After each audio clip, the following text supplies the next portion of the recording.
Hello students, welcome back to my channel Mrinali Sharma classes. और हमारे आज के इस लेक्चर में हम आईसीएसई क्लास 9th मैथमेटिक्स का chapter 20 area and perimeter of plane figures पढ़ने जा रहे हैं। बच्चों, इसके पहले वाले लेक्चर में हमने इसकी एक्सरसाइज 20A के क्वेश्चन फर्स्ट टू फिफ्थ तक के सॉल्यूशंस देख लिए थे। अब आज हम इसके आगे के सॉल्यूशंस देखेंगे। So let's start. So students, और question 6 is the base of an isosceles triangle is 24 centimeter and its area is 192 square centimeter. Find its perimeter. अब बच्चों, क्या दे रखा है हमें हमारे क्वेश्चन में कि एक आइसोसेलेस ट्राइंगल है। आइसोसेलेस ट्राइंगल से हम क्या समझते हैं कि जिसकी दोनों साइड्स इक्वल है। आई मीन टू से कि ट्राइंगल की 3 साइड्स होती है। ऐसा ट्राइंगल जिसमें कोई भी 2 साइड्स इक्वल है ट्राइंगल की, उस तरह के ट्राइंगल को हम क्या बोलते हैं? आइसोसेलेस ट्राइंगल बोलते हैं। अब इस आइसोसेलेस ट्राइंगल में हमें इसका बेस दे दिया है और साथ में हमें दे दिया है इसका एरिया। तो हम सबसे पहले हमारा जो गिवन है वो लिख लेते हैं। गिवन है हमें इसका बेस जो कि है 24 सेंटीमीटर एंड इसका एरिया जो कि है 192 square centimetre. Okay students, now हमें क्या करना है इस क्वेश्चन में? इस ट्राइंगल का पेरीमीटर निकालना है। अब डायरेक्ट पेरीमीटर कैसे निकालेंगे? तीनों साइड्स यदि हमें दे रखी होती तो हम उसे डायरेक्टली ऐड करते और निकाल देते, बट यहाँ पर साइड्स ना देते हुए हमें इसका बेस और एरिया दे दिया है। तो हमें जितना डाटा दे रखा है उसी की हेल्प से हम पहले उसकी हाइट निकालेंगे। अब हमें यहाँ पर एक चीज ये पता है कि एरिया ऑफ ट्रायंगल का डिनोशन इन शॉर्ट ऐसा होता है। ट्रायंगल बनाकर उस पर एल लिख दो। ओके, एक फॉर्मूला होता है half into base into height. इस फॉर्मूला में हमें एरिया दे रखा है जो कि 192 है, हाफ की वैल्यू कांस्टेंट, बेस हमें दे रखा है 24 और हाइट हम निकाल लेंगे। यदि फॉर्मूला में 3 चीजें इंक्लूड हो रही है और उन तीनों में से कोई भी 2 चीज हमें दे रखी है तो हम तीसरी चीज आसानी से निकाल सकते हैं, राइट?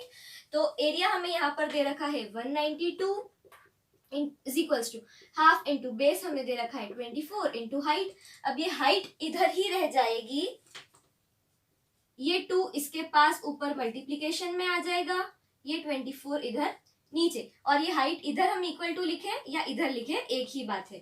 सो हमारा जो इक्वेशन बना है वो कुछ इस तरीके का है। नाउ 2 1 जा 2, 2 12 जा 12, 16 जा 192। सो यहाँ पर जो हाइट निकली है वो है 16 सेंटीमीटर। अब क्या करेंगे बच्चों? देखो, हाइट हमारी यहाँ पर अभी 16 सेंटीमीटर निकल गई है। इधर हमें बेस दे रखा है, अगर ये पूरा 24 है तो इसका आधा हम लेंगे। क्यों लेंगे? क्योंकि अब इस ट्राइंगल में हम लगाने जा रहे हैं पाइथागोरस थ्योरम। पाइथागोरस थ्योरम क्यों लगाने जा रहे हैं? क्योंकि ये जो है वो है ट्राइंगल की हाइट। ट्राइंगल की हाइट मतलब ऑल्टीट्यूड। ऑल्टीट्यूड कैसा रहता है? बेस से 90 डिग्री रहता है। प्लस वो क्या करता है? जो बेस रहता है ट्राइंगल का उसको 2 इक्वल पार्ट्स में डिवाइड करता है। माने अगर हम इन्हें ऐसे बोले कि ये और ये 2 इक्वल पार्ट्स हैं उस बेस के, तो कुछ गलत नहीं है इस चीज में, राइट? तो अब हम ट्राइंगल ए सी और यहाँ पर हम हमारी कन्वीनियंस के लिए लिख देते हैं D. In triangle A C D by Pythagoras theorem.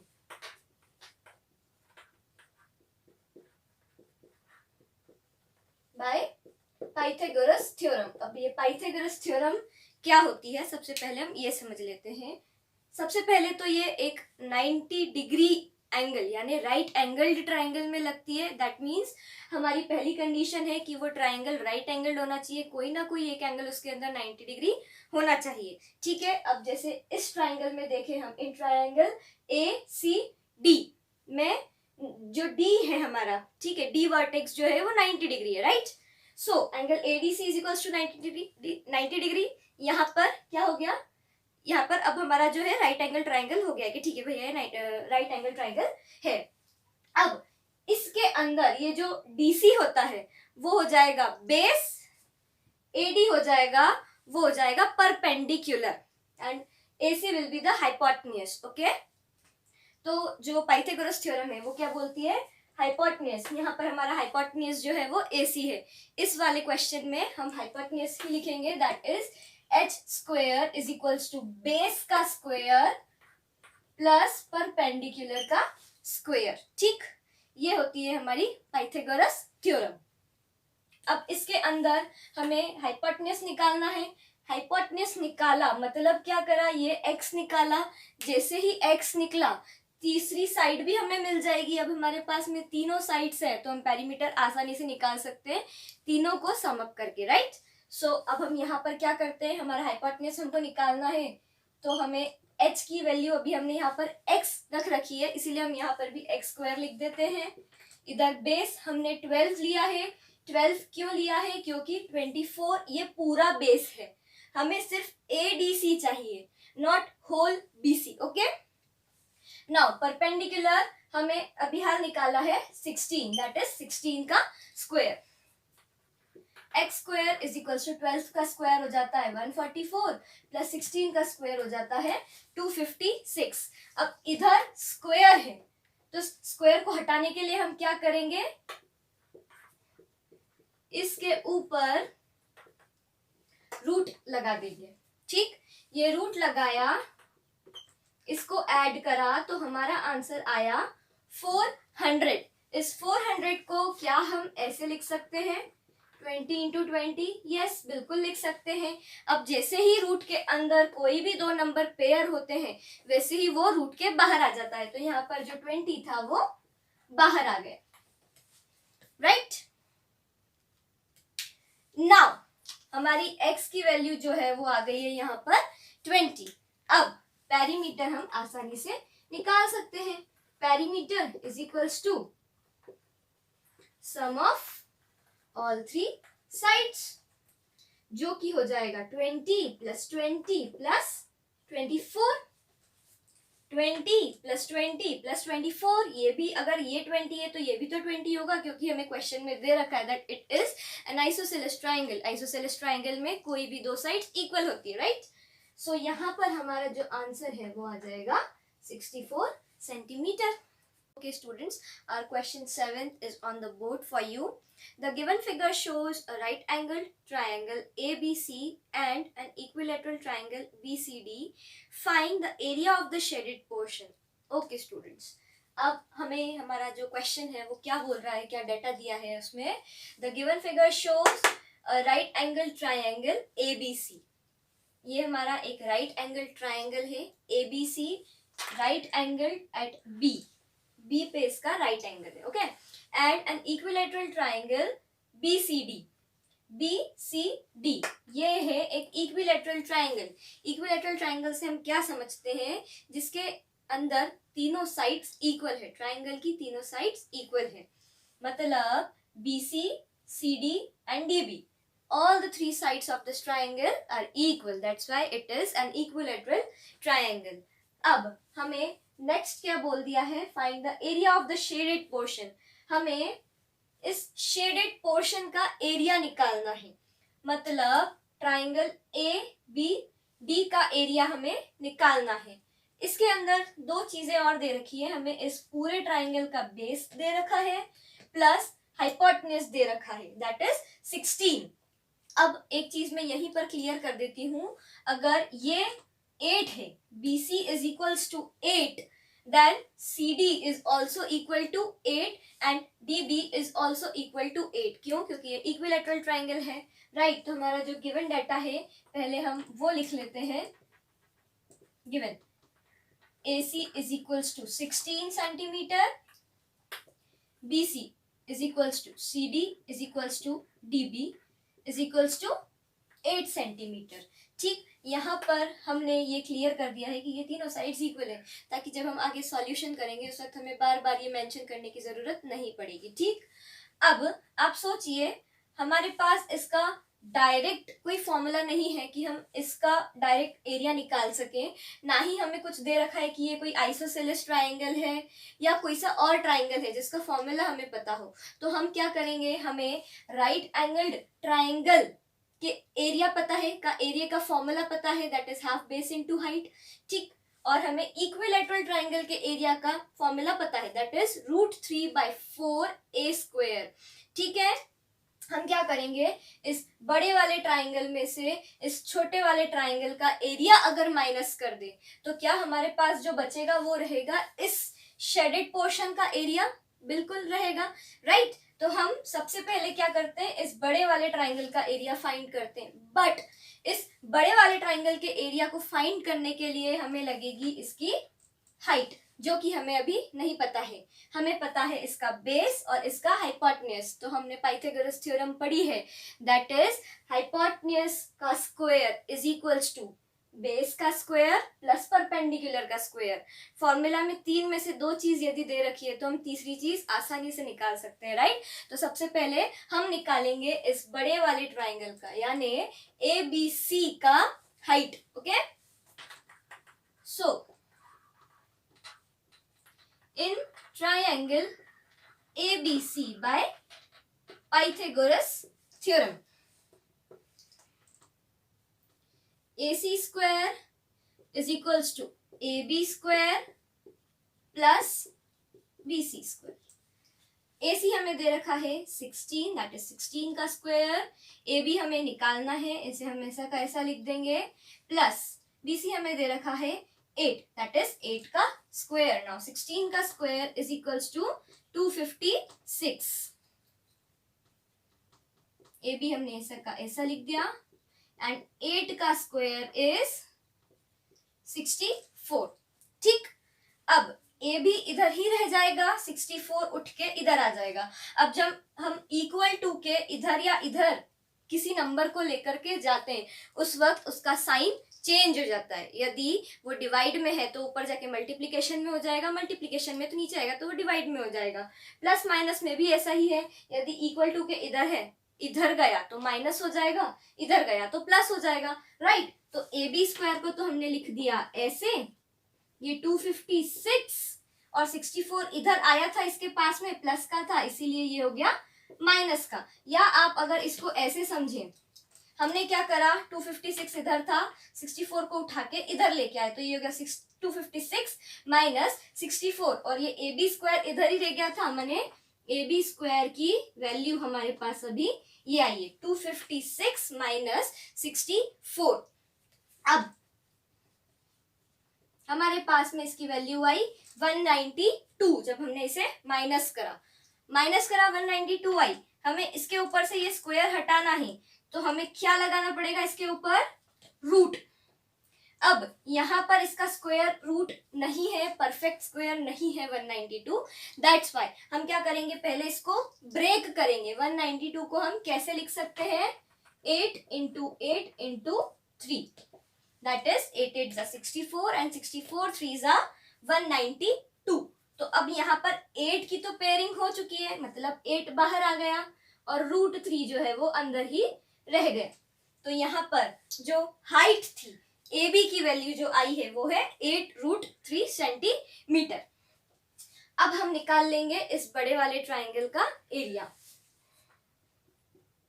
Area triangle ABC is equals to half into base into height, that is half into base हमें दे रखा है 8, हाइट हमने अभी हाल निकाली है 8√3, 2 4s 8, 2 1s 2, 2 4s 8, now 8 4s 32 and ये √3 ऐसा का ऐसा, ठीक। now next हमें निकालना है इस इक्विलैटरल ट्राइंगल का area. So equilateral triangle area triangle BCD is equals to √3/4a²।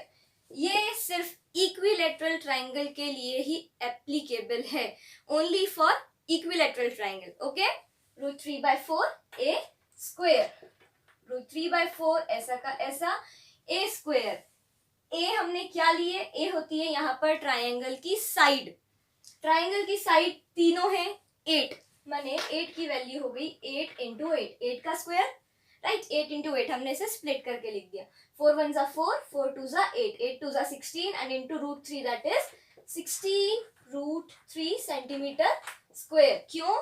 क्योंकि ये एरिया है, एरिया में स्क्वायर चलता है ऊपर। अब हम निकाल लेंगे area of shaded portion is equals to area triangle ABC minus area triangle BCD, that is 32 root 3 minus 16 root 3, that is 16 root 3 centimetre square. आप इसे यहाँ पर ऐसे भी छोड़ सकते हैं रूट की वैल्यू में, या फिर रूट 3 की वैल्यू आप निकाल के कैलकुलेटर की हेल्प से, आपको एग्जाम में दे रखी होगी, अभी आपको वैल्यूज याद करने की जरूरत नहीं है, तो आप उसका डायरेक्ट मल्टीप्लाई भी कर सकते हैं। सो this is your answer. Okay students, so question 8 is find the area and the perimeter of quadrilateral ABCD given below if AB is equals to 8 cm, AD is equals to 10 cm, BD is equals to 12 cm, BC is equals to 13 cm and angle DBC is equals to 90 degree। देखो बच्चों, अब हमें इस question में क्या दे रखा है कि एक क्वाड्रिलेटरल है जिसका हमें एरिया और पेरीमीटर दोनों निकालना है, ठीक है। इसमें हमें AB, AD जो राइट एंगल ट्राइंगल बन रहा है इस क्वाड्रिलेटरल के अंदर, उसकी हाइट दे दी है प्लस CD दे दिया है, सिर्फ एक साइड नहीं दी है, और हमें बोला है कि इसका पेरीमीटर भी निकालो और इसका एरिया भी निकालो, ठीक है। तो अब हम क्या करेंगे, सबसे पहले निकालेंगे इसका एरिया। एरिया निकालने के लिए अब डायरेक्ट कोई फॉर्मूला तो है नहीं क्वाड्रिलेटरल का कि जिससे हम डायरेक्टली एरिया कैलकुलेट कर सके, तो हम इसमें क्या देखते हैं, दो ट्रायंगल्स देखते हैं, that is triangle BCD and triangle ABD। अब अगर हम इन दोनों का एरिया अलग अलग कैलकुलेट करके उन्हें प्लस कर दें तो क्या हो जाएगा, इस पूरे क्वाड्रिलेटरल का एरिया हमें पता चल जाएगा, राइट। तो हम सबसे पहले इन दोनों का एरिया कैलकुलेट करते हैं। अब हम यहाँ पर देखते हैं कि ये तो राइट एंगल ट्राइंगल है, राइट एंगल ट्राइंगल का फॉर्मूला तो हमें पता है एरिया के लिए, that is half base into height, ठीक। अब हाफ बेस इनटू हाइट करें तो हाइट तो है बट बेस नहीं है, तो अब यहाँ पर हमें पहले बेस कैलकुलेट करना पड़ेगा। बेस कैलकुलेट करने के लिए हम यहाँ पर सीधे सीधे पाइथागोरस थ्योरम लगा देंगे। कैसे लगा देंगे, क्योंकि हमें यहाँ पर इसका हाइपोटेन्यूज भी दे रखा है, साथ में इसका परपेंडिकुलर भी दे रखा है, हमें निकालना है ओनली इसका बेस, जो हमें हमारे फॉर्मूला में एरिया कैलकुलेट करने के लिए भी लगेगा, ठीक है। तो गिवन हम इतना सारा ना लिखते हुए एज अबव कर देते हैं, जो हमारे पास में ऊपर डाटा जो भी दे रखा है। हम आते हैं डायरेक्ट हमारे सॉल्यूशन पर, राइट। ओके, तो in triangle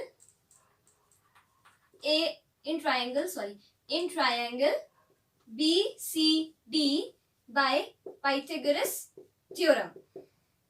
I am sorry students अगर आपको कोई एक्सटर्नल वॉइस आ रही हो, क्योंकि ये वीडियो रात को शूट की गई है, इस कारण से डॉग्स बार्क कर रहे हैं, सो हो सकता है कि आपको थोड़ा सा डिस्टर्बेंस हो, but please somehow I request you to manage. Okay, in triangle BCD Pythagoras theorem हमने जब लगाई तो CD square is equals to BD square plus BC square, ये हमें पता है, मतलब हाइपोटेन्यूज का square is equals to height का स्क्वायर या परपेंडिकुलर का स्क्वायर प्लस बेस का स्क्वायर, ठीक। अब यहाँ पर हमें CD कितना दे रखा है 13, माने 13 का स्क्वायर, BD हमें दे रखा है 12 यानी 12 का स्क्वायर, और BC हमें अभी कैलकुलेट करना है तो इसको ऐसा का ऐसा लिख देते हैं, ठीक। 13 का स्क्वायर हो जाता है 169, 12 का स्क्वायर हो जाता है 144 प्लस BC का स्क्वायर। अब हम इसको इधर लेके आते हैं तो BC स्क्वायर तो इधर ही रह गया, 169 माइनस 144, ठीक। अब यहां पर हम कैलकुलेट कर देंगे, ओके, डबल डबल लाइन ही बिगाड़ते हैं। BC का स्क्वायर अभी हमने जब माइनस करा तो यहाँ पर आया है 25, अब इसका स्क्वायर हटाना है इसीलिए हमने इसके ऊपर रूट लगा दिया। अब 25 तो परफेक्ट स्क्वायर है 5 का, तो इसका जो स्क्वायर रूट निकला है वो निकला है 5, माने बीसी की वैल्यू हमारे पास में आ गई है 5 सेंटीमीटर। अब हम निकाल लेते हैं इसका area. So area triangle BCD is equals to half into base into height. Half, base हमने अभी निकाला 5, हाइट हमें दे रखी थी 12, 2 6 12, 6 5 30 सेंटीमीटर स्क्वायर आया है अभी हमारे इस वाले ट्रायंगल का एरिया। इस वाले ट्रायंगल में आप देखिए बच्चों, तीनों साइड्स अलग अलग दे रखी है, तो यहाँ पर लगेगा हेरॉन्स फॉर्मूला। अब हेरॉन्स फॉर्मूला क्या होता है? Area triangle ABD is equals to S, सब कुछ रूट में चलेगा, ये S minus A, S minus B, S minus C। ठीक, अब ये S क्या बला है? S होता है सेमी पेरीमीटर, माने हमको ये जो चारों साइड्स हैं, सॉरी ये जो तीनों साइड्स हैं पहले निकालनी पड़ेगी प्लस करके। इन तीनों को जब हम प्लस कर देंगे तो हमारे पास में इस वाले ट्रायंगल का पेरीमीटर आ जाएगा। तो हम पहले प्लस कर लेते हैं, that is 8 plus 12 plus 10 upon 2। Semi perimeter से मतलब है पेरीमीटर का आधा, सेमी पेरीमीटर। ओके, तो ये हो जाएगा प्लस करने पर 30 अपॉन 2। ठीक, 2 15 30 हमारा सेमी पेरीमीटर यहाँ पर आ गया है 15। अब हम निकाल लेते हैं इसका एरिया। 15 माइनस ए वाली जो साइड है, मैंने हम ये फर्स्ट साइड ले लेते हैं 8। आप कुछ भी ले सकते हैं, ऐसा नहीं है, आप 8 की जगह 12 भी ले सकते हैं, बस अलग अलग साइड A B C। ठीक, फिर 15 माइनस 12 एंड 15 माइनस 10, और ये सब हो गया रूट के अंदर। 15 ऐसा का ऐसा, 15 में से जब हमने 8 माइनस करा तो इधर बचा 7, इधर बचा 3, इधर बचा 5। ठीक, अब आपको इसको लिखना आना चाहिए।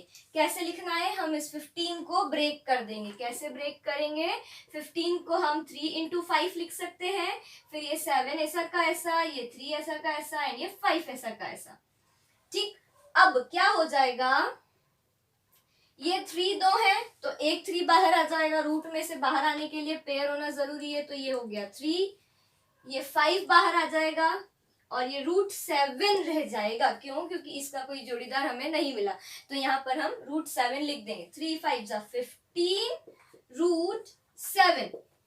ठीक, तो अब टोटल एरिया क्या हो जाएगा इस पूरे क्वाड्रिलेटरल का? Total area ABCD is equals to area triangle BCD plus area triangle ABD। हम इसको प्लस कर देते हैं। ठीक, हमने प्लस करा, BCD का जो एरिया था हमारा वो था 30 और ये है 15 रूट 7। जब हमने इसे प्लस करना चाहा तो अभी हमने यहाँ पर देखा कि अरे इसके पास तो रूट 7 है, इसके पास तो है ही नहीं। हम क्या करते हैं, इसमें से पहले 15 कॉमन ले लेते हैं। इन दोनों में से हमने जैसे ही 15 कॉमन लिया तो 15 की टेबल में ये 30 कब आता है? 2 टाइम्स आता है, तो यहाँ पर रह गया 2 प्लस 15 1 जा और रूट 7। हम ये 1 नहीं लगाते हैं क्योंकि इसकी अभी यहाँ पर कोई वैल्यू नहीं है। तो ये हो गया हमारा पूरा answer for area of quadrilateral ABCD। Okay, आप जब इसकी वैल्यू आगे कैलकुलेट करेंगे, कैलकुलेटर की हेल्प से आप इसे कैलकुलेट कर सकते हैं, तो वो कुछ समथिंग अप्रोक्सीमेटली आएगा 69.7 सेंटीमीटर स्क्वायर। और अगर आप अपना आंसर यहाँ पर छोड़ते हैं तो वो भी कोई गलत नहीं है। स्टूडेंट्स, सो हमारा जो सेकंड पार्ट क्वेश्चन का वो ये है कि हमें इसका पेरीमीटर निकालना है। पेरीमीटर का मतलब हम समझते हैं बाउंड्री बाउंड्री बाउंड्री बाउंड्री, सारी बाउंड्रीज जितनी भी है उन सबको जब हम एड अप कर देंगे, सम अप कर देंगे, तो उस वक्त हमारा क्या निकल जाएगा? पेरीमीटर निकल जाएगा। तो यहाँ पर भी वही है, perimeter is equals to sum of all 4 sides. 4 sides क्यों बोली जा रही है यहाँ पर? क्योंकि ये एक क्वाड्रिलेटरल है। यदि ट्राइंगल होता तो यहाँ पर 3 साइड्स लिख देते।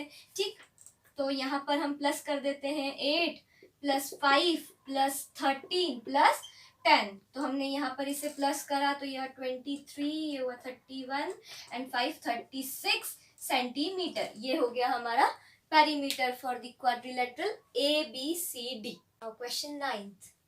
The base of a triangular field is 3 times its height if the cost of cultivating the field at rupees 36.72 per meter square is rupees 49,572. Find its base and height. देखो बच्चों, अब हमें क्या दे रखा है, एक ट्रायंगुलर फील्ड दे रखा है, उसमें हमें बोल दिया है कि उसकी जो हाइट है उसे हम अभी ले लेते हैं x, ठीक है। उसका जो बेस है वो उसकी हाइट के 3 टाइम्स है। अब आप जब एग्जाम में अपने ये जो फिगर्स बनाते हैं मैथ्स में, तो आपको जो डाटा दे रखा है उस बेसिस पे आप देखिए कि हाइट x अगर हम ले रहे हैं और हमें बोला है कि वो 3 टाइम्स है, तो ऐसा नहीं होना चाहिए कि हमने बना दिया कि ये ट्रायंगल है और ये उसकी हाइट है और ये बिल्कुल एकदम दोनों इक्वल दिख रहे हैं। हम बोल रहे हैं कि नहीं, ये तो भैया बेस इसका 3 टाइम्स ज्यादा है। नहीं, क्वेश्चन के हिसाब से जब हम बनाते हैं फिगर तो वो थोड़ा दिखना चाहिए कि हाइट जो है वो मतलब बेस उसके 3 टाइम्स ज्यादा है, ठीक है। Okay, coming back to our question, हमें बोला है, क्या डेटा दिया है यहाँ पर कि हमें उसका कॉस्ट ऑफ कल्टीवेशन दे रखा है, हमें उसका एरिया या कोई डायमेंशन ना देते हुए हमें उसका कॉस्ट दे दिया है। कॉस्ट क्या दिया है, 100 मीटर स्क्वायर। अब 1 मीटर स्क्वायर का भी यहाँ पर नहीं दिया है, हमें दिया है 100 मीटर स्क्वायर कल्टीवेट करने के लिए 36.72 रुपीज लग रहे हैं और टोटल कॉस्ट कितना लग रहा है, 49,572। अब हमें यहाँ पर इसकी निकालनी है हाइट एंड बेस, ठीक है। तो देखिए बच्चों, हमको ये पता है, हम चलो ठीक है, सबसे पहले हम क्या लिख लेते हैं, गिवन लिख लेते हैं। गिवन हमें जो दे रखा है कॉस्ट एज अबव, हम ऐसा का ऐसा लिख देते हैं, बार बार लिखने का कोई वो नहीं होना चाहिए, बट आप एग्जाम में लिखिएगा, ठीक है। सॉल्यूशन पे आते हैं।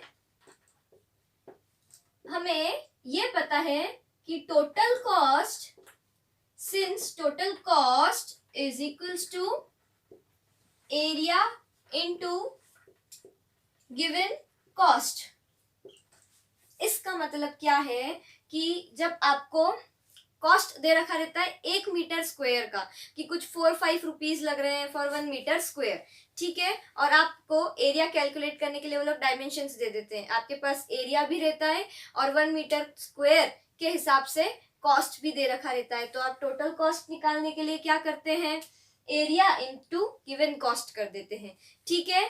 अब यहाँ पर एरिया हमें नहीं दिया है, हमें क्या दे दिया है, कॉस्ट दे दी है कि 100 मीटर स्क्वायर पे कितना लग रहा है और टोटल कॉस्ट हमें दे दी है। तो फिर वही बात है, 3 चीजें हैं हमारे पास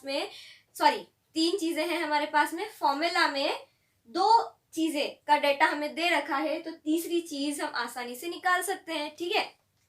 तो टोटल कॉस्ट तो हमारा हो जाएगा यहाँ पर 49,572। अभी ये कॉमा में निकाल देती हूँ ताकि कैलकुलेशन में प्रॉब्लम ना आए। एरिया हमें निकालना है तो इसको ऐसा का ऐसा लिख देते हैं। गिवन कॉस्ट, देखो बच्चों ध्यान से देखना, 36.72 पर 100 मीटर स्क्वायर दे रखी है। अब इस पर को ऐसे की बजाय अगर मैं ऐसे लिख दूं तो कोई फर्क पड़ा है क्या, नहीं पड़ा है।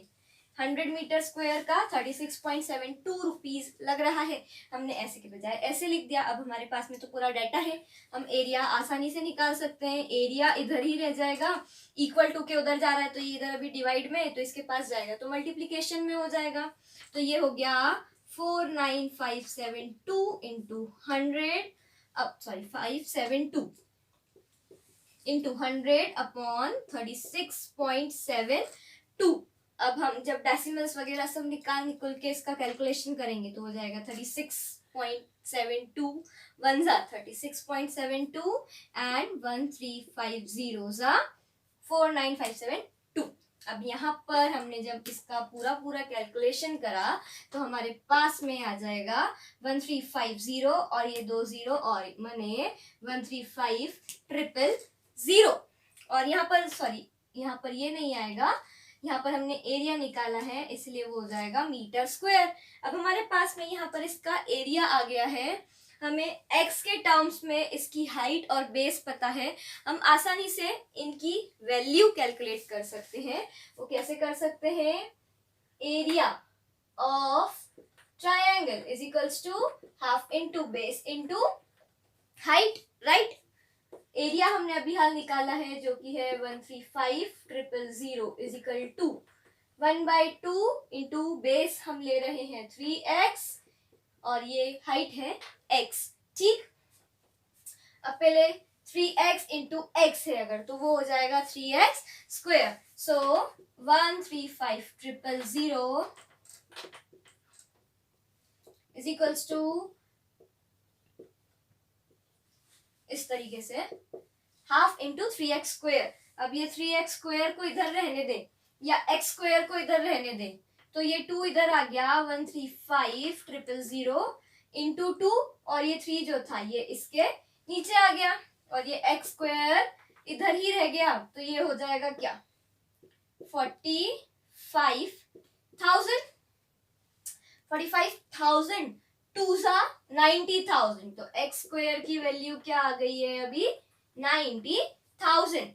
अब ये है परफेक्ट स्क्वायर 300 का। तो यहाँ पर हमने क्या करा, इसको सबसे पहले रूट में लेके गए। ये एक परफेक्ट स्क्वायर है 300 का, तो यहाँ पर x की वैल्यू जो आ गई वो है 300 मीटर। अब जैसे ही x की वैल्यू आई, x की वैल्यू हो गई 300 मीटर, सो 3x की वैल्यू क्या हो जाएगी 3 इंटू 300 दैट इज 900 मीटर। ये हो गई हमारी हाइट और ये हो गई हमारा base. Question 10th, the sides of triangular field are in the ratio 5:3:4 and its perimeter is 180 meter. Find its area, altitude of the triangle corresponding to its largest side, the cost of leveling the field at the rate of ₹10 per meter square. Okay students, अब हमें इसमें क्या data दिया हुआ है, हमारा question क्या बोल रहा है कि एक ट्रायंगुलर फील्ड है, उसकी हमें साइड्स ना देते हुए हमें उसके साइड्स का रेशियो दे दिया है जो कि है 5:3:4 प्लस हमें उसका पेरीमीटर दिया है, पेरीमीटर है 180 मीटर। अब हमें कैलकुलेट क्या करना है, यहाँ पर उसका एरिया, उसका एल्टीट्यूड, लार्जेस्ट साइड के कॉरेस्पॉन्डिंग जो सबसे लंबी वाली साइड है उसके ऊपर कौन सी हाइट आ रही है वो हमें कैलकुलेट करना है। माने हमें इसके अंदर बेस लेना होगा लार्जेस्ट साइड वाला, जो सबसे लॉन्गेस्ट, सबसे जो लंबी वाली साइड है वो हम बेस लेकर चलेंगे, तो उसके कॉरेस्पॉन्डिंग जो एल्टीट्यूड आएगा वो इसका आंसर रहेगा। And the cost of levelling the field at the rate of ₹10 per metre square. Okay, सो हम यहाँ पर सबसे पहले तो जब हमें रेशियो दे रखा रहता है तो हम उससे साइड कैसे बनाएंगे, let the side be 5x 3x and 4x. Now perimeter is equals to 5x plus 3x plus 4x. Perimeter हमें यहाँ पर दे रखा है 180। इन सबको जब हमने प्लस करा तो ये आ जाएगा 12x। x की वैल्यू यहाँ पर आ गई 180/12, दैट इज 12 1 = 12, 12 1 = 12 and 12 5 = 60। x की वैल्यू यहाँ पर हमारे पास में आ गई है 15। ओके 15। नाउ अब हमने क्या करा, 5x की वैल्यू निकाली, 5 into 15 that is 75 meter, 3x that is 3 into 15 is equals to 45 meter and 4x is equals to 4 into 15 that is 60 meter। ठीक है, तो ये क्या हो गए, हमारे जो साइड्स थे, रेशियो जिनका दे रखा था, तो वो हमारे साइड्स आ गए। तो यहाँ पर हम देखते हैं हमारी जो लॉन्गेस्ट साइड है वो है 75 मीटर। अब हम क्या करेंगे, यहाँ पर हेरॉन्स फॉर्मूला लगाएंगे। हेरॉन्स फॉर्मूला क्यों लगाएंगे, क्योंकि यहाँ पर तीनों साइड्स जो है वो अलग अलग दे रखी है, इसका कोई हमें एल्टीट्यूड नहीं दे रखा है, इसीलिए हम यहाँ पर हेरॉन्स फॉर्मूला से पहले इस फील्ड का एरिया कैलकुलेट करेंगे। तो हमें एरिया का फॉर्मूला पता है, that is S, S minus A, S minus B, S minus C, और ये पूरा अंडर रूट में।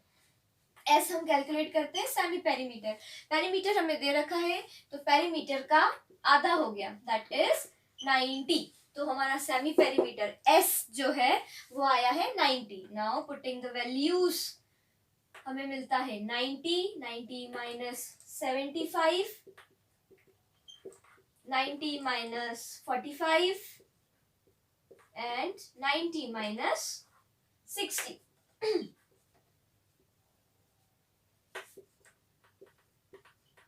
ये हो जाएगा 15, ये हो जाएगा 45, ये हो जाएगा 30। तो ये हमारा माइनस करने के बाद में वैल्यूज आ गई है, ठीक है। अब हम इनको ब्रेक करके कैसे लिखेंगे, 90 को हम 45 इंटू 2 लिख सकते हैं, 15 ऐसा का ऐसा, 45 ऐसा का ऐसा, 30 को हम लिख सकते हैं 15 इंटू 2। तो यहाँ पर हम देखते हैं एक 45 बाहर आ गया है, एक 15 बाहर आ गया है और एक 2 बाहर आ गया है, ठीक है। मतलब जब ये पेयरिंग हुई है, और ये 15 टू जा 30, एंड यहाँ पर हमने क्या करा 45 इंटू 30 कर दिया, तो हमारी जो वैल्यू आई है वो हो जाएगी 3 5 15 एंड 12 13 1350 मीटर स्क्वायर। ये अभी हमारा एरिया आया है। Now a altitude of the triangle corresponding to its largest side. अब यहाँ पर हम अगर हमारा ट्राइंगल देखें तो कुछ इस तरीके से यदि वो होगा, तो ये जो हो गई वो लॉन्गेस्ट साइड हो गई, इसके बाद में ये थोड़ी छोटी वाली मैंने हो जाएगी 60 यानी हो जाएगी 45, ठीक है। तो इसके कॉरेस्पॉन्डिंग हमें हमारा एल्टीट्यूड निकालना है, इस कारण से हम बेस क्या लेंगे ट्राइंगल का 75। So area is equals to half into base into height. Area हमने निकाला था 1350, ये हो गया हाफ इंटू बेस हम ले रहे हैं 75 और हाइट ऐसी की ऐसी हमने अभी लिख दी है क्योंकि वो हमें कैलकुलेट करनी है। सो 1350 इंटू 2, ये 2 इसके पास चले गया और ये 75 इधर नीचे। नाउ 75 and 75 and 75 18 जा and 18 2 जा 36। तो जो हाइट आई है वो आई है 36 metres. Our last part of the question is cost of leveling the field at the rate of ₹10 per meter square. Cost of leveling